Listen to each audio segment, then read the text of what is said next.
Hello guys, ഞാൻ കുറച്ച് ദിവസം മുന്നേ ഈ മൂന്ന് പഴച്ചെടികൾ വാങ്ങിച്ചായിരുന്നു. ഒന്ന് റംബൂട്ടാൻ, പിന്നെ ഈ തായ്ലൻഡ് ഗോവ, പിന്നെ ഒരു ഇളന്തപ്പഴം എന്ന് പറയാം, ആപ്പിൾ.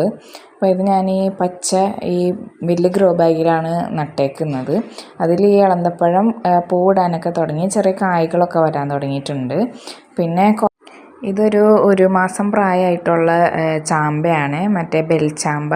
അപ്പം അത് ഈ ചെറിയ ചെറിയ ഇലകൾ, പുതിയ ഇലകളൊക്കെ തളിർക്കാൻ തുടങ്ങിയിട്ടുണ്ട്. പക്ഷേ അതിന് ഇടയ്ക്ക് ശ്രദ്ധിച്ചപ്പോഴാണ് ചെറുതായിട്ട് മഞ്ഞളിപ്പ് പോലെ ഈ ഇലകളിലൊക്കെ കാണാം. അപ്പോൾ ഇതുപോലെ ഈ ബ്ലാക്ക് കളറിലുള്ള ഈ പ്രാണികൾ ഓടിക്കളിക്കുന്നത് കാണുന്നുണ്ടായിരുന്നു. അപ്പോൾ അതെന്താണെന്നൊക്കെ നോക്കി വന്നപ്പോൾ കൂടുതലും ഇലകളിൽ അതുണ്ട്. പിന്നെ ഇങ്ങനെ പുഴു കടിച്ച പോലെയും ചില ഇലകളിലും. പുഴു തന്നെയാണെന്ന് സ്ഥിരീകരിക്കാൻ എൻ്റെ കാഷ്ടം കണ്ടപ്പോൾ അത് ഉറപ്പായി. ആ ഇലയിൽ മാത്രമേ കണ്ടുള്ളൂ. എന്നാലും ഈ ബ്ലാക്ക് നിറത്തിൽ കാണുന്നതൊക്കെ കഞ്ഞിവെള്ളം ഉണക്കി ഇതായതാണ് കേട്ടോ. പിന്നെ അതല്ലാണ്ട് ഇങ്ങനെ ചെറിയ ഇതളൊക്കെ പോയി കിടക്കുന്നതും കണ്ടു. അപ്പോൾ നമ്മുടെ കയ്യിൽ കുറച്ച് നാൾ മുന്നേ വാങ്ങിച്ച ഈ സാഫ് ഉണ്ടായിരുന്നു. അപ്പോൾ സാഫ് നമ്മൾ കലക്കി അത് സ്പ്രേ അടിച്ചു കൊടുത്തിട്ടുണ്ട്.